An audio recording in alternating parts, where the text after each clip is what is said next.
Hello दोस्तों, स्वागत है आप सभी का हमारे अपने यूट्यूब चैनल एज स्टडीज़ में। मैं तो आज आपको पढ़ाने वाला हूँ साइंस का चैप्टर नंबर 5 जिसका नाम है the fundamental unit of life. Okay, तो the fundamental unit of life हम पूरा चैप्टर पढ़ चुके हैं विथ नोट्स, विथ बिल्कुल एनिमेटेड बेस्ट वीडियो से हम पढ़ चुके हैं। तो वो अगर आपने नहीं देखी तो बिल्कुल जाओ। बट हाँ, जो एक्स्ट्रा ऑर्डिनरी स्टूडेंट्स हैं जिन्हें बुक रीडिंग के साथ पूरी एक एक शब्द का मतलब जानना है, पूरी बुक रीडिंग जाननी है, तो उनके लिए बनी हुई है ये वीडियो। अगर आपके पेपर हैं तो आप उससे बिल्कुल आसानी से काम चला सकते हो। बट अगर आप नए सेशन वाले हो, 9th क्लास पहली बार पढ़े हो, तो आप दोनों वीडियोस देखो। उसके बाद फिर कभी भी आप चैप्टर नहीं भूलोगे, ये मेरी गारंटी है। बिल्कुल आपको जो चैप्टर 5 है ये रट जाएगा 2 वीडियोस से। ओके, तो आप तो एक से भी चाहें तो बिल्कुल आपसे अच्छे से आ सकता है, बट बुक की एकदम आए तो फिर आप ये वाली वीडियोस भी देख लो। तो चलिए दोस्तों, विदाउट वेस्टिंग एनी टाइम हम शुरू करते हैं अपना चैप्टर। इन क्वेश्चंस की एक्स्ट्रा विथ एक्सरसाइज जो क्वेश्चंस हैं वो सब हम करेंगे एक सेपरेट वीडियो में, तो वो देखना मत भूलना। इसलिए कहता हूँ बेल आइकन में क्लिक कर दो, नोटिफिकेशन आती रहेगी। ओके, तो हमें देखना है what is the cell made up of. Cell किससे बनी होती है, which of the structural organisations of a cell. तो कैसे, मतलब कि क्या स्ट्रक्चर होता है सेल का। ठीक है, तो ये सारी चीज़ हम देख लेते हैं। तो we saw above that the cells has special component called organelles. तो हमने देखा कि अभी सेल के पास एक स्पेशल कंपोनेंट होता है जिसका नाम होता है organelles. Okay, how is cell organise. तो सेल ऑर्गेनाइज कैसे होती है भाई। If we study a cell under a microscope, अगर हम सेल को माइक्रोस्कोप के अंडर देखें, we would come across 3 features in almost. तो अगर हम माइक्रोस्कोप में सेल को देखें तो 3 फीचर जो है वो हम सब में कॉमनली देखते ही हैं सारी, चाहे फिर वो एनिमल हो, प्लांट हो, जो भी सेल हो, उसमें हम 3 फीचर्स जो हैं वो कॉमन देखते हैं। वो कौन से फीचर्स हैं भैया। यस, आप अभी बिल्कुल समझ गए हो और बिल्कुल सही जा रहे हो कि हमारे पास एवरी सेल्स में क्या क्या होता है। एक तो प्लाज्मा मेम्ब्रेन, जिसे हम सेल मेम्ब्रेन भी कह सकते हैं। आप सेल कहिए, सेल मेम्ब्रेन, इससे आपको आसान रहेगी। सेल मेम्ब्रेन मतलब कि बाउंड्री। ओके, कैसी बाउंड्री, जैसे ये एक सेल है सपोज दैट। ओके, तो ये हो गया न्यूक्लियस, ये हो गया बाकी पार्ट जो है ये लाइन खिंच गई, मतलब कि ये जो पार्ट हो गया ये क्या हो गया, ये हो गया साइटोप्लाज्म, ये हो गया न्यूक्लियस। ठीक है, और ये जो मेम्ब्रेन है, ये जो मेम्ब्रेन है इसको कहते हैं हम सेल मेम्ब्रेन, जो कि इसको प्रोटेक्ट करती है। बहुत सारी फीचर है, आगे अभी हम देखेंगे। ओके, तो एक तो क्या है भाई, सेल मेम्ब्रेन सब में न्यूक्लियस से हमको कॉमनली दिखता ही है, और साइटोप्लाज्मा भी कॉमनली हमको दिखता ही है। All activities inside the cell and interaction of the cell with its environment are possible due to features. तो जितना भी मतलब कि एक्टिविटीज़ होती हैं अंदर सेल के, बाहर सेल के, और जितना भी इंटरेक्शन होता है, जो भी कुछ होता है, ये सारी चीज़ें तभी पॉसिबल हो इन्वायरमेंट के चक्कर में पॉसिबल हो पाती हैं। और हम देखते हैं कैसे होती हैं, क्या होती हैं, कौन कौन सी चीज़ें, ये सारी चीज़ें, क्या क्या चलता है हमारे सेल के अंदर बाहर ये सब हम देखने वाले हैं अब। ओके, सॉरी फ्रेंड्स, थोड़ा सा नॉइस हो गया था, कोई बात नहीं। अब हम देख लेते हैं प्लाज्मा मेम्ब्रेन और सेल मेम्ब्रेन। प्लाज्मा मेम्ब्रेन जो कि अभी हमने देखा, जिसे हम सेल मेम्ब्रेन भी कह सकते हैं, और यहाँ पे इसलिए लगा हुआ है कि आप प्लाज्मा मेम्ब्रेन चाहें तो वो, या फिर सेल मेम्ब्रेन चाहें तो जो भी आप चाहें, जो भी आपको ईजी लगे तो वो आप कह सकते हैं। ओके, तो अब प्लाज्मा मेम्ब्रेन और सेल मेम्ब्रेन जो कि बहुत ज़्यादा ज़रूरी है, अभी हमने आगे ऊपर देखा भी, तो क्या होती, कैसे होती है, सब कुछ हम देख लेते हैं। और ये अब मैं चालू करता हूँ, ठीक है, ध्यान से सुनिएगा। This is the outermost covering of cell that separate the content of the cell from its external environment.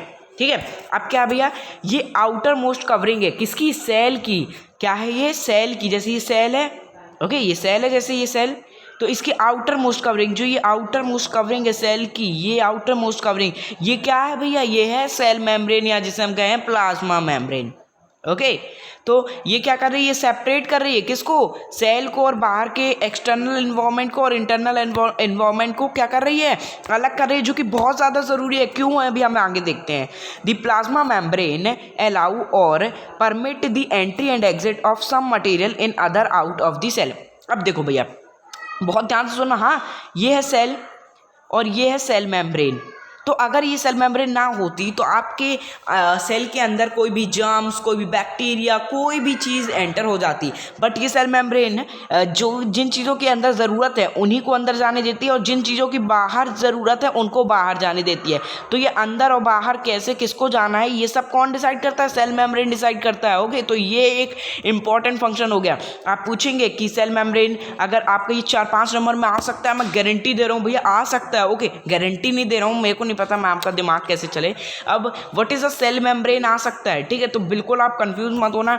सबसे पहले आप लिखना, अगर 1 नंबर में आए, 2 नंबर में आए तो आप यही बस लिख देना कि this is the outermost covering of cell that separate content of cell from external environment, और मतलब कि आप ये इतना लिख दीजिएगा, या इजी लैंग्वेज जो मैंने वीडियोस में आपको दिया हुआ है पहले वाली वो लिख दीजिएगा, ठीक है। तो आप कुछ भी लिख सकते हो, और अगर ज़्यादा में आए तो आपको पॉइंट्स भी लिखने पड़ेंगे। तो द प्लाज्मा मेम्ब्रेन अलाउ और permit the entry and exit of some material in and out of the cell. तो ये परमिट करती है, जैसे ट्रकों का परमिट बनता है ना, गाड़ियों का परमिट बनता है टोल टैक्स में, वैसे इसका भी परमिट बनता है कि कौन अंदर जाएगा कौन बाहर जाएगा। It also prevents movement of some other material, और ये मतलब प्रिवेंट करती है मटेरियल्स के मूवमेंट में, ये सारी चीज़ें गाइड करती है। Okay, the cell membrane therefore is called a selectively permeable membrane. इसलिए सेल मेम्ब्रेन को क्या किया कहा गया है? Selectively permeable. सिलेक्टिव मतलब कि सिलेक्ट करना, जैसे आप सिलेक्ट करते हैं ना कौन सा कपड़ा अच्छा है कौन सा खराब है, तो वैसे ही ये सिलेक्ट करती है कि कौन सी चीज़ें सेल के लिए अच्छी कौन सी खराब है। और परमिएबल मतलब कि जो कि अंदर और बाहर जा सके, अंदर और बाहर जा सके, उन्हें हम कहेंगे परमिएबल। मतलब कि जैसे डोर है, डोर से आप अंदर और बाहर आ सकते हो, ठीक है। तो ये ऐसे ही हमारा ये सेल मेम्ब्रेन, जिससे हम अंदर और बाहर जा सकते हैं। अब how does the movement of substance take place into the cell. अब कैसे मूवमेंट, भैया देखो हमारे में कैसे मूवमेंट्स होते हैं, हमारे पास कार है, हमारे पास ट्रक है, हमारे पास बस है, तो हम ऐसे मूवमेंट करते हैं। क्या हमारी बॉडी के अंदर भी कार, ट्रक, बस, मोटरसाइकिल ये सारी चीज़ें चल रही हैं? नो, चल रही होती तो हमारी बॉडी के अंदर भी बहुत सारा पॉल्यूशन हो जाता है। ओके, पेट्रोल कहाँ से डालेंगे, तो बहुत सारे सवाल हैं। तो मतलब कि ये तो बिल्कुल गलत है कि ट्रक व्रक कुछ नहीं चल रहा है हमारी बॉडी के अंदर। तो कैसे मूवमेंट हो रहा है? ओके, अब how do substance move out of the cell. अब कैसे सब्सटेंस जो है वो मूव कर रहा है, तो ये सारी चीज़ें हम देख लेते हैं, ठीक है। Some substance like carbon dioxide और oxygen can move across the cell membrane। तो कुछ जो सब्सटेंस है लाइक कार्बन डाइऑक्साइड, जैसे कार्बन डाइऑक्साइड हो गई और ऑक्सीजन हो गई, ये कैसे मतलब कि ये डिफ्यूजन के थ्रू मूवमेंट होता है इनका। डिफ्यूजन क्या होता है मैं आपको फिर से बता देता हूँ, बिल्कुल याद रखिए, बहुत इंपॉर्टेंट। व्हाट इज डिफ्यूजन भी आ सकता है 1 नंबर में। ओके, तो क्या लिखना है? डिफ्यूजन क्या होता है? हाँ, हायर कंसंट्रेशन से लोअर कंसंट्रेशन में जो भी चीज़ जाती है तो उसे हम क्या कहते हैं? डिफ्यूजन कहते हैं। अभी हम आगे उसका सेपरेट अभी आएगा एक टॉपिक, तो उसमें तो हम अच्छा क्लियर हो ही जाएगा, ठीक है। तो क्या है? Some substance like carbon dioxide और ऑक्सीजन जो है ये मीन सेल मेम्ब्रेन से मूव हो जाती है, किसकी प्रोसेस के थ्रू? डिफ्यूजन की। जैसे यहाँ सेल में अगर कार्बन डाइऑक्साइड कम है तो बाहर से आ जाएगी, ऑक्सीजन अगर यहाँ पास ज़्यादा है बाहर कम है तो यहाँ से यहाँ चली जाएगी, लोअर से हायर, हायर से लोअर में, ठीक है। तो उसी को हम क्या कह देते हैं? डिफ्यूजन। डिफ्यूजन हम पढ़ चुके हो ना अर्लियर चैप्टर। ओके, नहीं पढ़ा है तो भैया देख लो chapter 1। Okay, diffusion is a movement of high concentration to lower concentration of an object, of an जो भी आपका हो। ओके, तो ये पढ़ चुके हम चैप्टर 1 में, चैप्टर 2 में। ओके, तो बिल्कुल जाओ देखो भैया। Okay, we saw that there is a spontaneously movement of substance from a region of high concentration to region where its concentration is low। तो यहाँ पास डेफिनेशन भी आपको फिर से दी दी डिफ्यूजन के। एनसीईआरटी वाले हमारे कितने अच्छे हैं, डिफ्यूजन के आपको डेफिनेशन दे दी। Something similar to the happen cell when for example some substance like CO2 which cellular waste and required to be externed by the cell accumulates in high concentration inside the cell। in the cell's external environment the concentration of CO2 is low. तो यहाँ पास यही दिया गया है कि sometime क्या होता है, कभी कभी CO2 की जो मात्रा होती है अंदर हाई होती है और बाहर जो है वो कम होती है। तो इससे क्या होता है कि मतलब कि सेल के फटने के चांसेस ज़्यादा रहते हैं, ठीक है। तो इसमें क्या होता है? Soon as there indifferent from concentration of CO2 inside and outside a cell. तो इसमें बहुत ज़्यादा डिफरेंस बन जाता है। तो इस समय क्या काम आती है? इस समय ही डिफ्यूजन काम आता है। जहाँ पास भी मात्रा कम ज़्यादा हो तो वहाँ पास वो बराबर मेंटेन कर रखता है। Okay, the process of diffusion. तो यही सारी चीज़ें, region of low concentration outside the cell by process of diffusion. तो ये सब कौन मेंटेन करता है? डिफ्यूजन। कंफ्यूज तो नहीं हो रहे हो? रुको फिर से मैं अच्छे से बता देता हूँ, बिल्कुल जस्ट अ सेकेंड, हाँ एक बार और अच्छे से बिल्कुल डायग्राम ड्रॉ करके आपको बता देता हूँ। एक ये सेल है, ठीक है, और ये है बाहर का एरिया। बिल्कुल अच्छे से सुनना, हाँ अब बिल्कुल ध्यान से सुनना, कोई भी बकवास मत करो, ध्यान से सुनो। ये है क्या है, सेल है, ये है न्यूक्लियस, ठीक है, ये क्या है, ये न्यूक्लियस है, हाँ ये क्या है, साइटोप्लाज्मा, ठीक है, और ये क्या है हमारी, ये जो बाउंड्री है ये है सेल मेम्ब्रेन। तो यहाँ पास CO2 की मात्रा जो है वो कम है, क्या है, कम है, ठीक है, और यहाँ पे CO2 की मात्रा बहुत ज़्यादा है, ठीक है, तो ये फट भी सकती है और यहाँ पास कम है तो इसको ज़रूरत है। तो डिफ्यूजन की प्रोसेस के थ्रू इसमें ज़्यादा है तो वो इसको भेज देती है, तो इसके पास भी अच्छी मात्रा में CO2 आ जाती है, और इसमें जो ज़्यादा थी वो भी मीडियम मात्रा में हो जाती है, जितनी ज़रूरत है उतनी हो जाती है। तो इसी को हम क्या कहते हैं, डिफ्यूजन कहते हैं। अब तो बिल्कुल आपको क्लियर हो गया होगा भाई, ठीक है, इतनी आसान तरीके से समझा दिया। अब similarly O2 enters the cell by process of diffusion when the level of, यही बिल्कुल CO2 के साथ होता है, जब भी घटती बढ़ती है तो क्या होता है, डिफ्यूजन के कारण सब कुछ बराबर हो जाता है। Diffusion plays an important role in gaseous exchange between the cells as well as cell in external environment. तो डिफ्यूजन जो है वो बहुत ही इंपॉर्टेंट रोल प्ले करता है काय में, गैसेस एक्सचेंज में भी, सेल वॉल में, ठीक है, एक्सटर्नल एनवायरनमेंट में, तो ये डिफ्यूजन बहुत ज़्यादा मदद करता है। Water also away the law of diffusion, तो वाटर जो है इसमें भी क्या है, यही लॉ लगता है डिफ्यूजन का, बट वाटर वाले डिफ्यूजन को हम डिफ्यूजन नहीं कहते, वाटर वाले एक्सचेंजेस को हम डिफ्यूजन नहीं कहते, वाटर वाले चेंजेस को हम ऑस्मोसिस कहते हैं। तो देख लेते अब ये क्या है, the movement of water molecules. बिल्कुल आप याद रखना, what is diffusion, what is osmosis, ये आएगा difference between diffusion and osmosis, तो इसमें आपको बिल्कुल भी घबराना नहीं है, मैं इसके क्वेश्चन आंसर लाने की कोशिश बिल्कुल करूँगा। Okay, the movement of water molecules through such a selectively permeable membrane is called osmosis।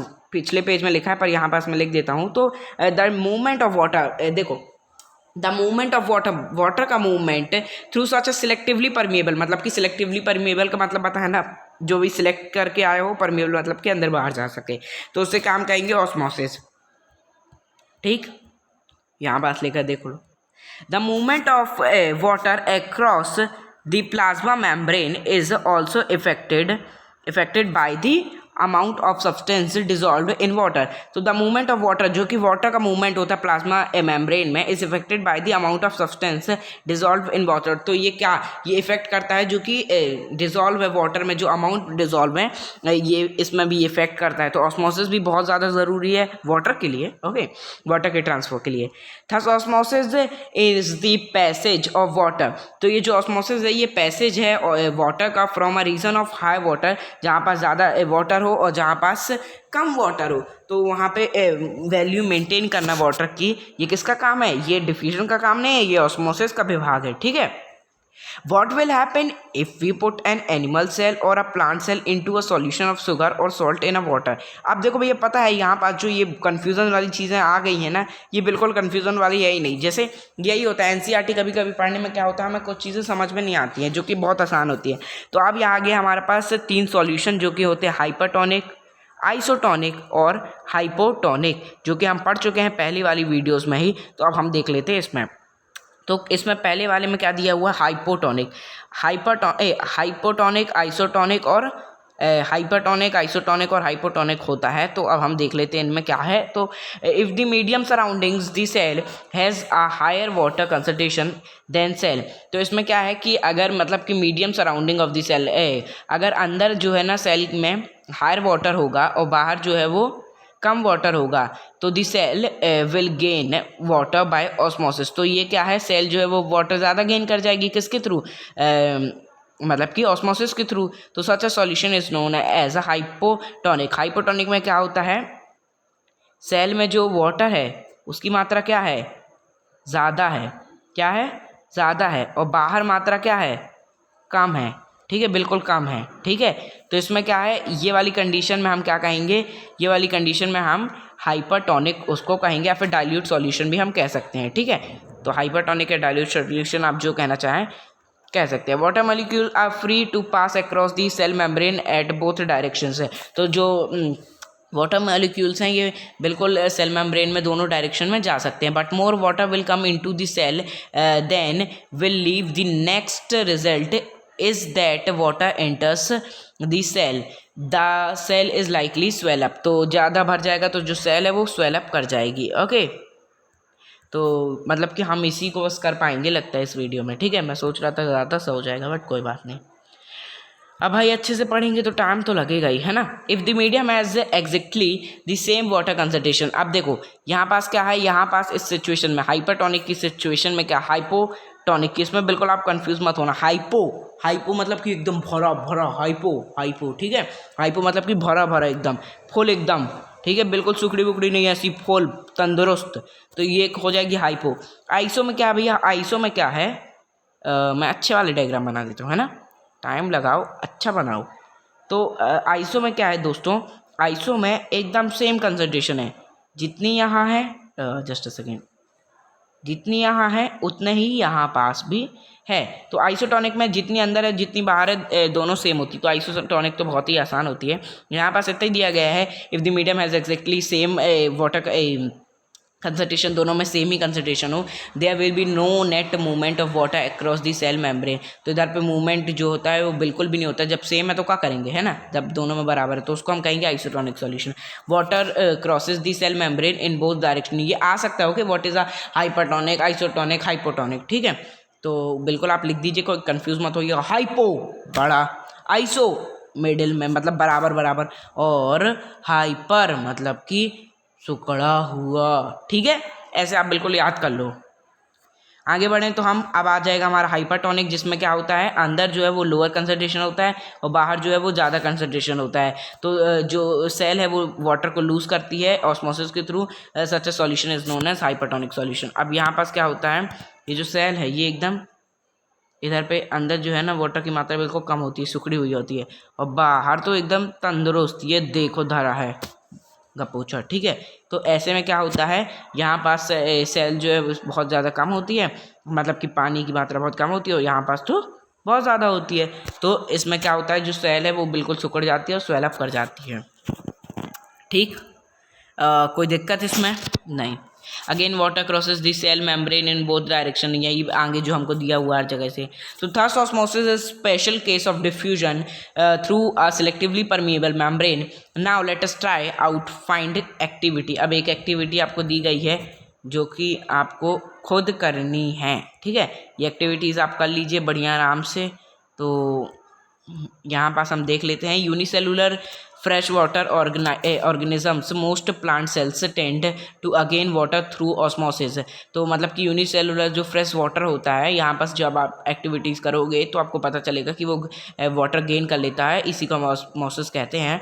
ऑब्जर्प्शंस of water by plant roots is also example of osmosis. तो मतलब कि जो प्लांट एब्जॉर्व करते हैं वाटर को, वो भी किसका उदाहरण है, ऑस्मोसिस का। बहुत इंपॉर्टेंट चीज़ है ना, पेपर में भला ही नहीं आए बट आपके सामान्य ज्ञान के लिए बहुत इंपॉर्टेंट है। Thus diffusion is important to exchange of gases. Diffusion मतलब कि गैसेस के एक्सचेंज के लिए भी बिल्कुल ज़रूरी होती है, और वाटर के लिए क्या ज़रूरी है, ऑस्मोसिस, ठीक है। In addition to this the cell also obtained nutrients from the environment. तो इसी प्रोसेस से जो मतलब कि सेल हैं वो न्यूट्रिएंट्स भी ले लेते हैं, कहाँ से, इन्वायरमेंट से। Different molecules move in and out of the cell through type of transport required use of energy. तो मतलब कि डिफरेंट जो मॉलिक्यूल्स होते हैं जिनकी ज़रूरत सेल में रहती है, वो भी चले जाते हैं डिफ्यूजन के थ्रू, यहाँ वहाँ ट्रांसपोर्ट हो जाते हैं सेल के अंदर बाहर, ठीक है।